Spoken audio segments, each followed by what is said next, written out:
shortcut guys, we'll continue our chapter number 21, social change, from our social science book class 10th.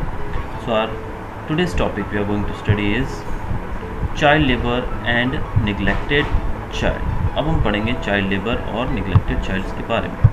Now child labour is a global problem. अब हम ये भी जानते हैं कि child labour जो है ग्लोबल समस्या है, यानी कि पूरे विश्व में ये समस्या फेस की जाती है और ये हमारे देश में तो बहुत ज़्यादा है.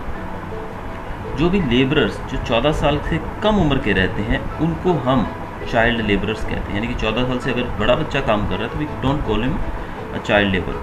तो 14 साल से कम उम्र के बच्चे उनको चाइल्ड लेबरर्स हम कह सकते हैं. अब यूनिसेफ की एक रिपोर्ट जब आई तो उसमें पता लगा कि वर्ल्ड में जो highest number of child labourers हैं वो भारत में है. कहाँ पर है वो सब?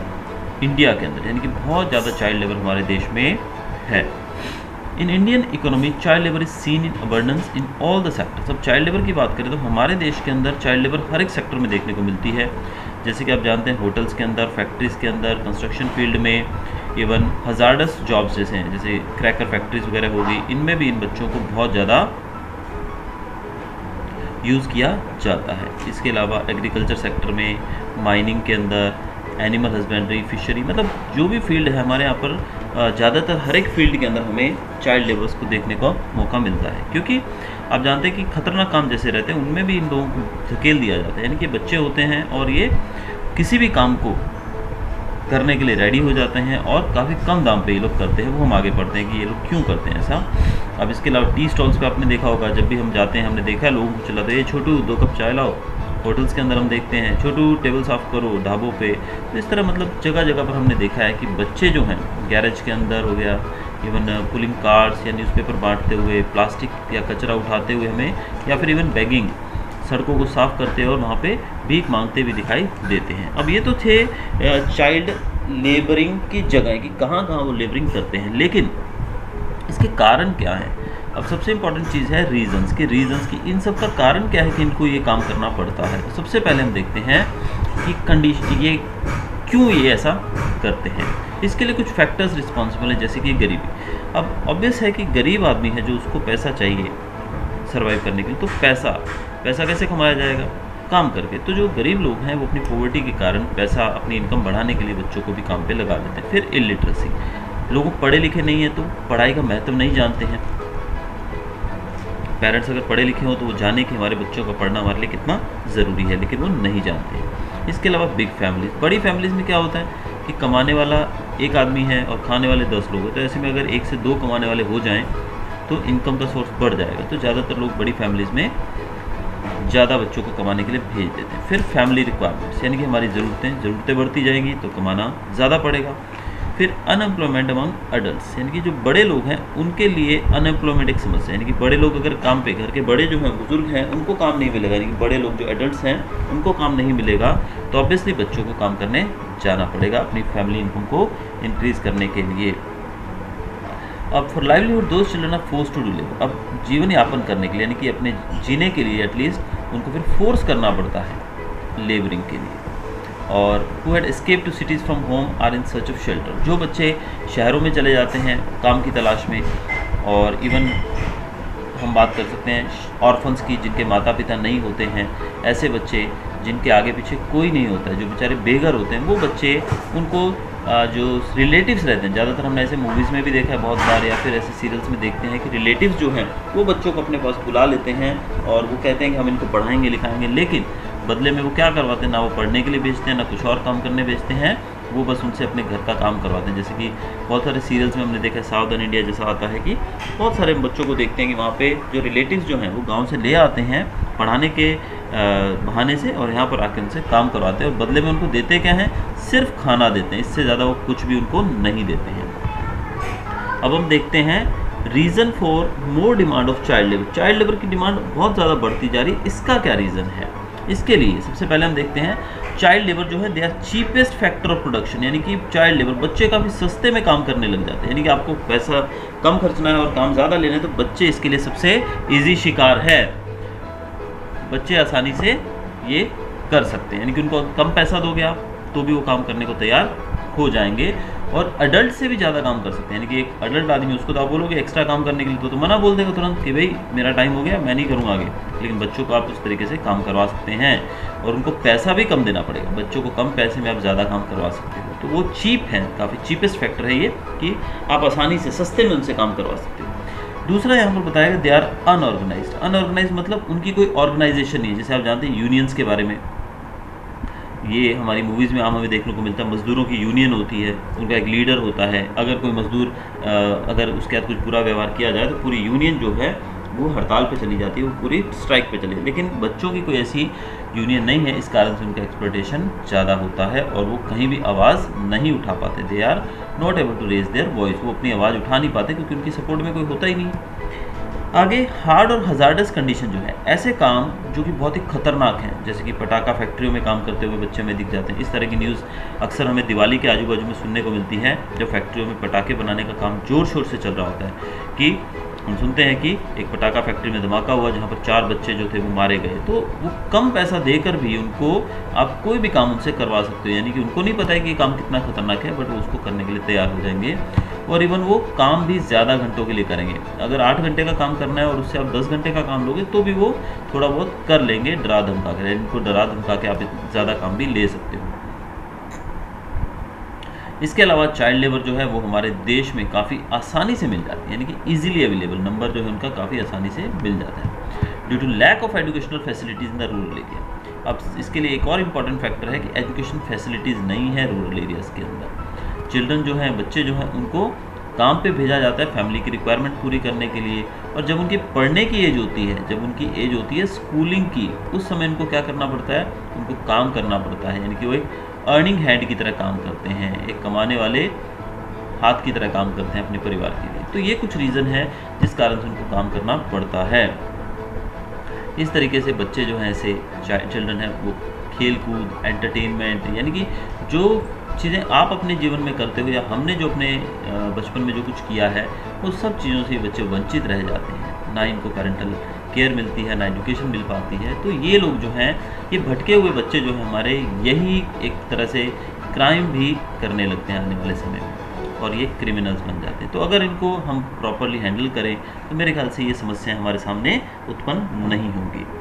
अब चलते हैं हम efforts for abolishing child labour. Child labour को रोकने के लिए क्या किया जा रहा है। सबसे पहले हमारे कॉन्स्टिट्यूशनल प्रोविजंस के बारे में बात करेंगे। कॉन्स्टिट्यूशन ने क्या लिखा है इसके बारे में कि बच्चों के बारे में क्या उसमें प्रोविज़न दिया गया है। पहले तो इसमें बताया गया है कि 14 साल से कम उम्र का बच्चा जो है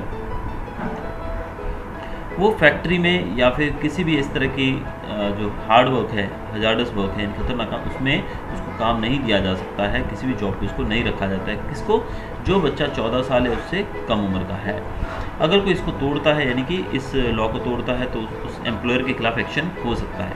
दूसरा, एक बच्चा जो है उसको किसी भी तरीके से एक्सप्लॉइट नहीं किया जा सकता, यानी कि उसका एक्सप्लॉइटेशन, उसका शोषण नहीं किया जा सकता है बचपन में। इसके अलावा आफ्टर इम्प्लीमेंटेशन ऑफ कॉन्स्टिट्यूशन और within 10 years government will have to arrange free education for children up to 14, यानी कि 14 साल और उससे कम के बच्चों के लिए फ्री एजुकेशन का प्रावधान भी हमारी कॉन्स्टिट्यूशन में अभी किया गया है। यानी कि बच्चों को फ्री एजुकेशन भी देना ज़रूरी है। और इसके लिए आप जानते हैं कि लॉ बनाया गया कि हर एक स्कूल के अंदर 6 से लेके 14 साल के बच्चों के लिए कंपलसरी और फ्री एजुकेशन किया गया है। यानी कि फ्री और कंपलसरी की ज़रूरी ही है इनको एजुकेशन देना। इसके अलावा protecting the elderly and helpless, अभी हमारा अगला टॉपिक है एल्डरली। एल्डरली का मतलब यहाँ पर बुजुर्ग लोगों की बात की जा रही है। जो बुजुर्ग हमारी सोसाइटी के अंदर, देश के अंदर है, वो हेल्पलेस, यानी कि बेघर बेसहारा लोग जिनका कोई भी नहीं है। अब ये समस्या हमारे सामने ही नहीं, ये पूरी वर्ल्ड के सामने एक समस्या, यानी कि this is universal problem. Old age, यानी कि आदमी का बूढ़ा होना, ये एक नेचुरल प्रोसेस है। आप भी बूढ़े हो जाएंगे एक दिन, मैं भी बूढ़ा हो जाऊँगा, हर एक आदमी बूढ़ा होने वाला है। तो ये सोसाइटी की जिम्मेदारी है कि वो उन लोगों के प्रति भी एक अच्छा व्यवहार रखे और उनके लिए सोचे, उनकी सिक्योरिटी और एक अच्छा उनको वातावरण मिले, इसके बारे में हम सोचें। ये बहुत ही ज़रूरी है क्योंकि कल हम भी सब लोग उस एज में पहुंचने वाले हैं। तो प्रेजेंटली अगर बात करें, अगर आज की बात करें हम लोग, तो आज एवरेज एज जो है हमारी, एवरेज एज जो है वो लगभग 4.3 ईयर्स बढ़ गई। यानी कि पहले जो कम थी काफ़ी एज, अभी वो एज बढ़ गई है काफ़ी, यानी कि हमारा उम्र जो है लंबी हो गई। क्यों? क्योंकि हेल्थ सर्विसेज सुधर गई हैं, हेल्थ फैसिलिटीज़ बढ़ गई हैं, मेडिकल फैसिलिटीज़ अच्छी हो गई हैं, ट्रीटमेंट हमारा और अच्छा होने लगा है। जैसे कि एवरेज लाइफ स्पैन की बात करें 2001 से 5 के बीच में तो 63.5 ईयर्स थी एवरेज, जो बढ़कर अभी लगभग 5 साल बढ़ गई है और 67.5 हो गई है 2015 में। और इस तरीके से हम देख सकते हैं कि एल्डरली पीपल जो है उनका नंबर जो था वो लगभग 2.75 करोड़ बढ़ गया है। अकॉर्डिंग टू वन एस्टिमेट, एक एस्टिमेट के अनुसार अगर बात की जाए, the number of elderly women was, elderly women यानी कि बुजुर्ग औरतों का नंबर जो 5.28 करोड़ था 2011 में, और मैन की बात करें तो 5.11 करोड़ था, ये बात करें 2011 की। The highest number of elder people are in Kerala, सबसे ज़्यादा बुजुर्ग लोगों का नंबर जो है केरला में है, और मिनिमम बात करें तो अरुणाचल प्रदेश के अंदर है। गुजरात की बात करें तो लगभग 35 लाख एल्डरली पीपल गुजरात में रहते हैं। अब because of the increasing population of elderly people, अब इनकी पॉपुलेशन बढ़ती जा रही है, इनकी बुजुर्ग लोगों की संख्या बढ़ रही है, जिससे प्रॉब्लम्स भी बढ़ती जा रही है। यानी कि इनकी एज बढ़ने के साथ साथ यानी कि लंबा जीवन जिएंगे तो इनको संभालने के लिए मतलब जो फैसिलिटीज़ चाहिए वो भी तो हमें मुहैया करवानी पड़ेंगी पूरी सोसाइटी को, वो भी हमारी जिम्मेदारी है।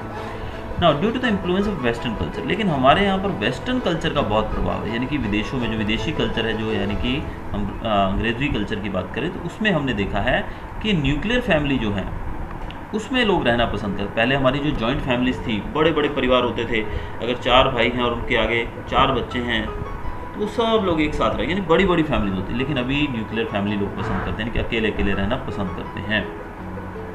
इस कारण से एल्डरली लोगों के प्रति जो उनका जो नज़रिया है वो काफ़ी बदल गया है। उनके प्रति जो उनकी ड्यूटी है, रिस्पॉन्सिबिलिटी है, वो लोग भूल जाते हैं, यानी कि अपने माता पिता को, जो भी बुजुर्ग हैं घर में, उनको जो सहारा, जो वातावरण चाहिए वो नहीं मिल पाता है। तो एल्डरली पीपल जो हैं उनको ज़्यादातर ओल्ड एज होम्स में भेज दिया जाता है रहने के लिए, और उनको ओल्ड एज होम्स में अकेले रहने के लिए भेज दिया जाता है। तो वहाँ पर वो परिवार से दूर है, ऑब्वियसली बिना परिवार के रहना बहुत ही मुश्किल होता है, बहुत ही कठिन होता है। तो ऐसे में यूनाइटेड नेशंस ने 1999 में 1999 के साल को इंटरनेशनल एल्डरली ईयर के नाम से घोषित किया था, यानी कि 1999 के जो साल था, पूरे साल को इंटरनेशनल एल्डरली ईयर के नाम से हमने मनाया है। इसके साथ साथ हर साल 1 अक्टूबर को हम लोग वर्ल्ड एल्डरली पीपल डे मनाते हैं। कब? 1 अक्टूबर को, ये आपको याद रखना है, वर्ल्ड एल्डरली पीपल डे है। अब इनके लिए सरकार क्या कर रही है, हमें क्या करना चाहिए? तो सबसे पहले हम देखते हैं 1999 की बात करते हैं। गवर्नमेंट ने national policy for senior citizens बनाई है। इसके मुताबिक उनको क्या दी जाती है? पेंशन दी जाती है। ये पेंशन मिलती है उनको Indira Gandhi national senior citizen pension scheme and Atal pension scheme के अंतर्गत, यानी कि ये 2 स्कीमें चलाई गई हैं। इनके मुताबिक बुजुर्ग लोगों को पेंशन दी जाती है ताकि वो लोग अपने बुढ़ापे में कम से कम अपना जो खर्चा है दवाइयों का वो तो उठा सकें। इसके अलावा कुछ दूसरी स्कीम्स भी चलाई गई एल्डरली लोगों के लिए, जैसे कि उनको ज़्यादा इंटरेस्ट दिया जाता है। जो वो पैसा डिपॉजिट करते हैं बैंक वगैरह के अंदर, उसमें उनको क्या मिलता है? पोस्ट ऑफिस या बैंक में जो पैसा वो डिपॉजिट करते हैं, अगर आपके पास पैसा है, कुछ पैसा बुजुर्गों के पास, तो वहाँ जमा करेंगे तो उस पर उनको ज़्यादा इंटरेस्ट, ज़्यादा ब्याज मिलेगा। इससे उनको जीवन में कोई ज़्यादा दिक्कत नहीं हो पाएगी, एटलीस्ट उनके पास पैसा तो होगा थोड़ा बहुत। मेल और फीमेल जो है उनको 30 से लगभग 50% तक डिस्काउंट दिया जाता है, कंसेशन दिया जाता है एयर टिकट, रेलवे टिकट और बस टिकट के अंदर, ये तो हम अच्छे से जानते हैं।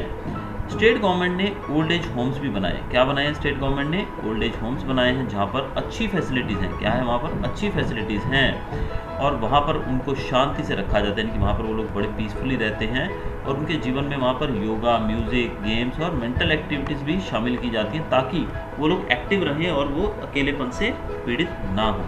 तो ये थी हमारी एल्डरली लोगों के बारे में। इसके अलावा भी कुछ और स्कीम्स बनाई गई हैं, कुछ और लॉज बनाए हैं, जैसे कि 2007 में एक लॉ बनाया गया जिसमें डोमेस्टिक वायलेंस अगर बुजुर्गों के खिलाफ की जाती है या फिर उनके खिलाफ कोई एक्सप्लॉयटेशन अब्यूज़ किया जाता है तो वो पनिशमेंट के योग्य है। अगर उनको हरासमेंट दिया जाता है तो ऐसे लोगों को पनिशमेंट भी मिलती है। और बुजुर्गों की जो केयर है उसकी रिस्पॉन्सिबिलिटी जो है वो फैमिली की ही रहेगी और रिलेटिव्स की रहेगी, और अगर वो अलग रख भी रहे हैं तो उनको पूरा मेंटेनेंस देना है कि पूरा खर्चा पानी देना भी ये बच्चों की जिम्मेदारी रहती है।